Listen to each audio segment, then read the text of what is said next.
Olá, tudo bem? Estamos chegando no final da nossa série Permanecer em Jesus. E hoje é o último tema das quartas-feiras de poder e eu tenho certeza que Deus tem uma mensagem especial para você. Hoje nós vamos falar sobre os frutos, os dons do Espírito e a importância de testemunhar para Jesus. E eu quero convidar você para fechar os olhos e vamos orar. Eterno Deus e querido Pai, obrigado, Senhor, pelo estudo da palavra, porque neste momento estamos aqui para poder ouvir o que o Senhor tem para cada um de nós. E neste momento queremos lhe pedir a direção do Espírito Santo para o estudo da palavra. Que Deus possa permanecer conosco e é em nome de Jesus que te pedimos. Amém. Abra sua Bíblia no livro de Gálatas, no capítulo 5, no verso 22. Esse é o tema para nós iniciarmos, para nós começarmos a nossa mensagem desta noite. Mas o fruto do Espírito é amor, alegria, paz, longanimidade, benignidade, bondade e fidelidade. Esta é a mensagem de Gálatas. Quando Paulo escreve aqui aos Gálatas, ele está falando exatamente dos frutos do Espírito. E por que é importante os frutos do Espírito? Ele tem muito a ver com o convívio cristão que nós temos dentro de casa, no lar, como você trata com a sua esposa, com o seu esposo, com seus filhos. Perceba aqui claramente que os frutos do Espírito, amor, alegria, longanimidade, ou seja, quando você lida com amor, com carinho com outra pessoa. E isso é muito importante, nós termos esta visão, nós termos essa maneira de agir, porque vai ter um convívio social muito melhor. Então, esse é o primeiro ponto. O segundo ponto que eu quero destacar são os dons do Espírito. E isso nós encontramos em 1 Coríntios capítulo 12. Lá em 1 Coríntios capítulo 12, nós encontramos claramente Paulo falando a respeito dos dons do Espírito. E o que são os dons do Espírito? É como se fosse mais ou menos assim, ele compara a igreja, o corpo de membros da igreja, com o corpo nosso, o corpo do ser humano. Então as mãos, os órgãos, e todos eles trabalham com uma mesma finalidade. Qual é a finalidade? Ajudar para que possa crescer o corpo, possa crescer e avançar. E não só isso. Quando você aplica na parte espiritual, nós entendemos claramente que o corpo de Cristo, o Espírito Santo, distribui os dons para cada um, para que o corpo de Cristo possa crescer cada vez mais. E é importante nós termos isso. Agora, veja, nós temos aqui dois pontos, duas maneiras, os dois primeiros tópicos que vão nos ajudar a entender o terceiro ponto, que é o mais importante que nós vamos focar nessa noite.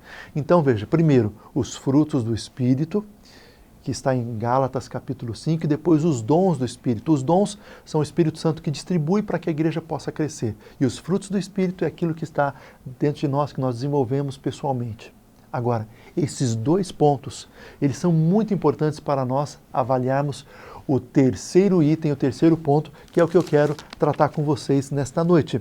E agora convido você para abrir a Bíblia no livro de Atos, capítulo 1, verso 8. E veja o que diz Atos, capítulo 1, verso 8.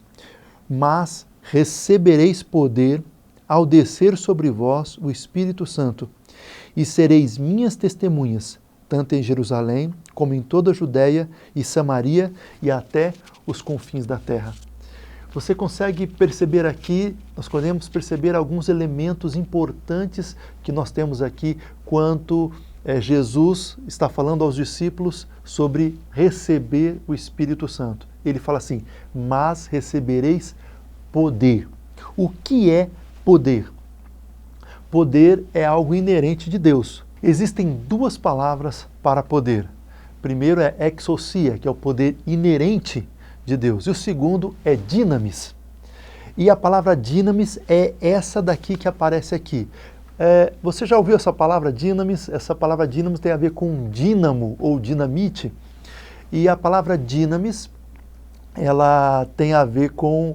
Quem já foi da roça lembra-se muito bem desse episódio, desses momentos, quando a pessoa tinha uma bicicleta, que ele precisava de luz, tinha lâmpada, não tinha energia elétrica na roça, então colocava um dínamo na roda da bicicleta e ali ao rodar, ele pedalar, a roda girava, e aí então a lâmpada acendia.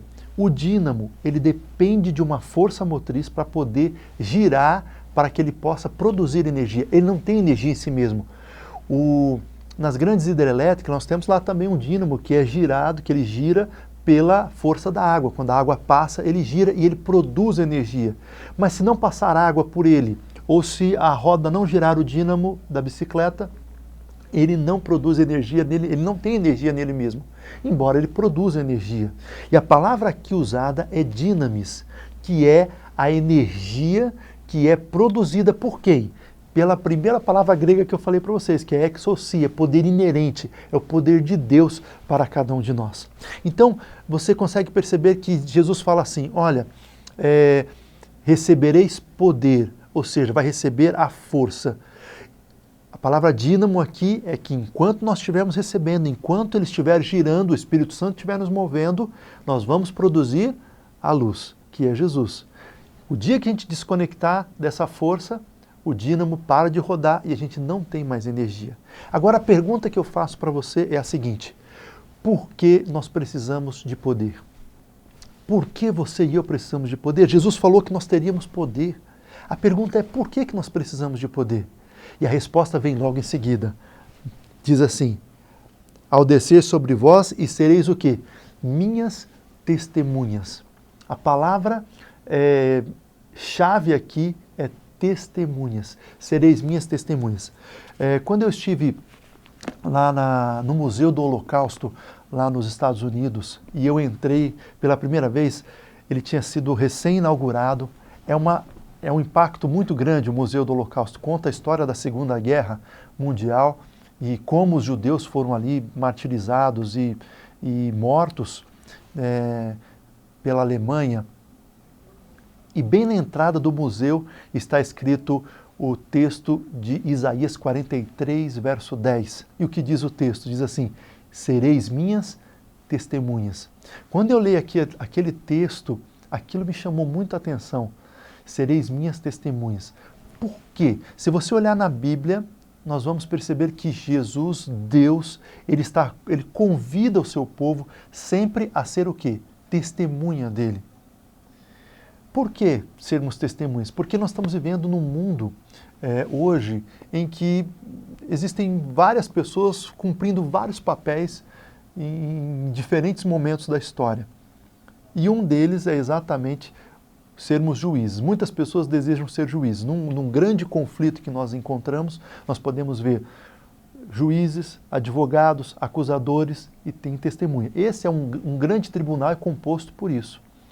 Então veja, cada pessoa na Bíblia tem um papel importante. Deus é o juiz. Jesus é o nosso advogado. Quem é o acusador? É Satanás. E qual é o nosso papel? Nós temos um duplo papel, vamos dizer assim. Primeiro, réus, porque somos acusados, mas Jesus nos condena, nos livra, né? Satanás nos condena, Jesus nos livra. Agora, nós também somos convidados por Deus, por Jesus, para sermos testemunhas. Você se lembra de Adão e Eva lá no Jardim do Éden? Quando Eva começa a conversar com a serpente, ela começa a dialogar, e era tudo que a serpente queria, que ela começasse a raciocinar, porque quando Satanás leva Eva a raciocinar, a pensar na lógica, ele começa a derrubá-la, porque ele tem muito mais sabedoria, muito mais tempo de vida do que Eva. E aí então, meus queridos, é isso que Satanás quer fazer com nós, levar-nos a raciocinar a muitas coisas.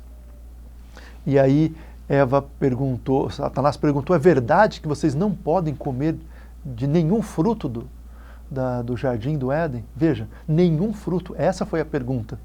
Mas aí Eva responde, não, nós podemos comer de todos os frutos, mas apenas dessa daí que a gente não pode comer. E aí ele começa a dialogar e travar, e ela tenta fazer o quê? Defender, em primeiro momento ela começa a defender a verdade. Qual era a verdade? Deus disse, não comam do fruto, porque no dia que vocês comerem, certamente morrereis.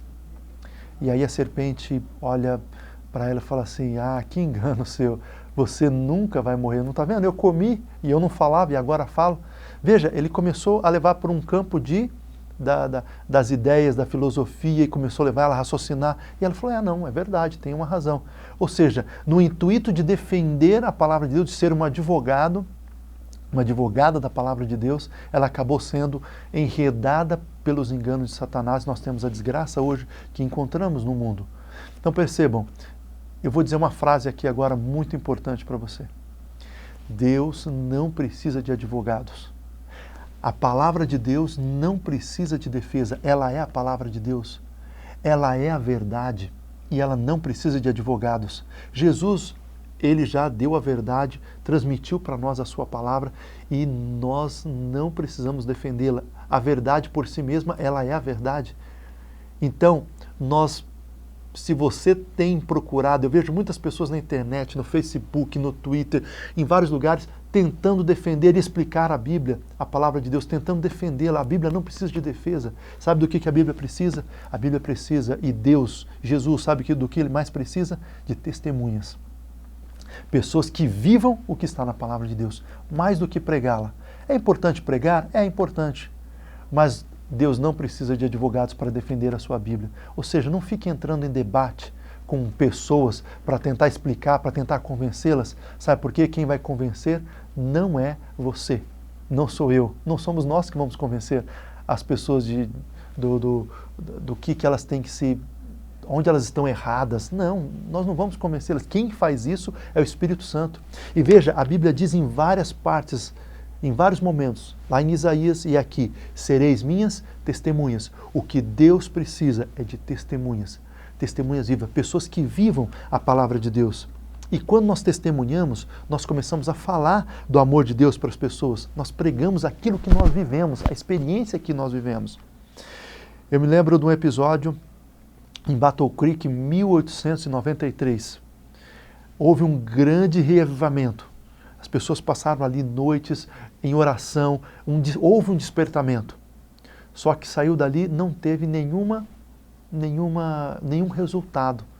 E aí um texto de Ellen White, no Mensagens Escolhidas, volume 1, página 123, diz assim, que se tão somente eles tivessem saído dali e colocado em prática, se eles tivessem ido pregar o Evangelho e colocado em prática, pregando e testemunhando, os resultados seriam muito melhores.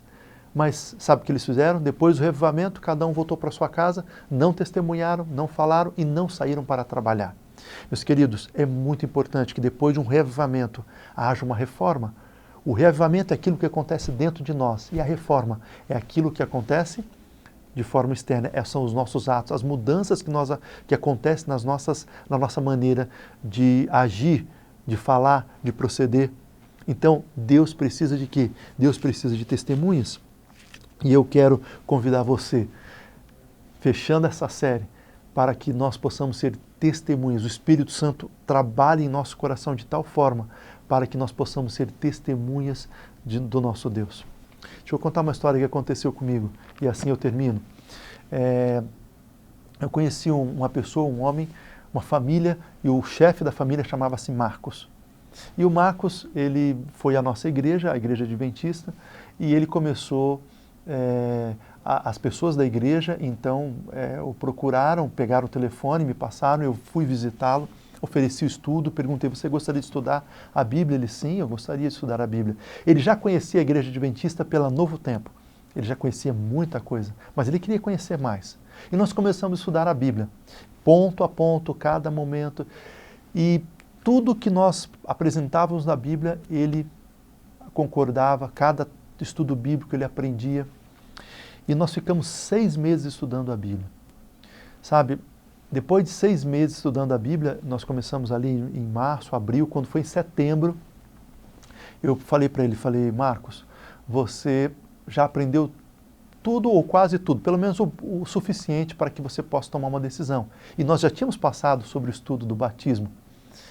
E eu falei, agora você precisa tomar sua decisão, se batizar para seguir a igreja adventista. Ele é de uma outra denominação. E ele me disse assim, ele falou, pastor, eu acredito em tudo que está na Bíblia. Eu creio nas verdades do sábado, sobre a mortalidade do homem, né? Eu acredito sobre a questão da alimentação, tudo, eu acredito. Só que deixa eu dizer uma coisa para o senhor, pastor. Eu sou dessa denominação há 40 anos. Os meus filhos cresceram nessa denominação. A minha esposa, a família dela também é dessa denominação e ela também. Eu sou músico nessa igreja, eu toco na igreja há muitos anos, eu sou da orquestra dessa igreja. Os meus pais são também dessa denominação. E mais ainda, aonde eu trabalho, o meu patrão também é dessa mesma denominação.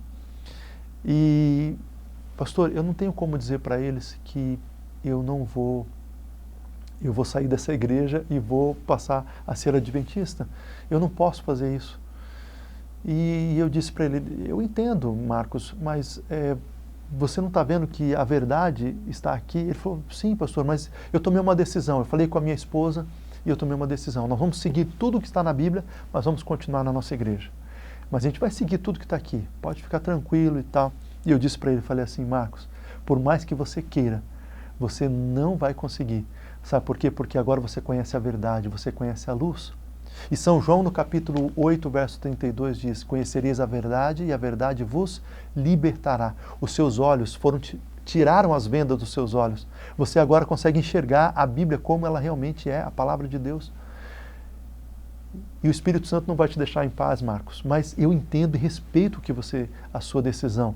E eu saí dali e eu não vi mais o Marcos. Eu fiquei triste, sabe quando você fica triste porque a pessoa, você estuda 6 meses, você imagina que a pessoa vai tomar a decisão e vai se batizar, mas fiquei feliz porque a Bíblia foi aberta, a palavra de Deus estava ali. Isso foi setembro, mais ou menos final de setembro, começo de outubro. E passaram-se alguns meses, 2, 3 meses, e aí sabe o que aconteceu? Quando foi depois de 5 meses, em março do ano seguinte, fevereiro e março, o Marcos me liga, ele achou meu telefone, eu já tinha mudado de distrito, eu já não era mais pastor daquele lugar, eu tinha mudado de distrito, tinha mudado de cidade, de estado inclusive, eu fui para o Rio de Janeiro. E quando eu cheguei lá no Rio de Janeiro, tinha acabado de chegar, ele me liga, ele diz assim, pastor, o senhor se lembra aquela frase que o senhor disse, que o Espírito Santo não ia deixar em paz? Eu falei, lembro. Ele falou, pois é verdade. Eu, depois de conhecer a verdade, eu ia à minha igreja e via que o que estava ali não era o que estava na Bíblia. E eu comecei a entrar em conflito. E aí alguma coisa falava dentro de mim, que eu não devia deixar passar mais tempo. E aí sabe o que aconteceu? O Espírito Santo estava falando no coração dele. Sabe essa vozinha? O que não deixou ele em paz foi a voz do Espírito Santo. E é isso que o Espírito Santo faz. Quem convence do pecado, da justiça e do juízo, João capítulo 16, é o Espírito Santo. É ele que faz a obra. Nós temos que ser o quê? Testemunhas. Foi o que a gente fez. Eu fui lá e testemunhei e falei, olha, o que a Bíblia fez na minha vida foi isso. E ela não vai te deixar em paz. Então, meu irmão, deixa eu dizer uma coisa para você. Por mais que você diga que, eu vou fazer por mim mesmo, é impossível, porque quem convence é o Espírito Santo. E é isso que nós devemos fazer, nós devemos unir as nossas forças. Aí o Marcos me ligou e disse, pastor, aquilo que o senhor falou é verdade. E eu tomei a minha decisão, vou me batizar e gostaria muito que o senhor viesse fazer o meu batismo, que o senhor saísse de onde estivesse para fazer o meu batismo, porque eu tomei essa decisão. Ele e a família toda dele se batizou. As datas não se encaixaram, por isso eu não consegui ir, mas pedi para ele gravar, ele gravou, filmou o batismo dele e me enviou.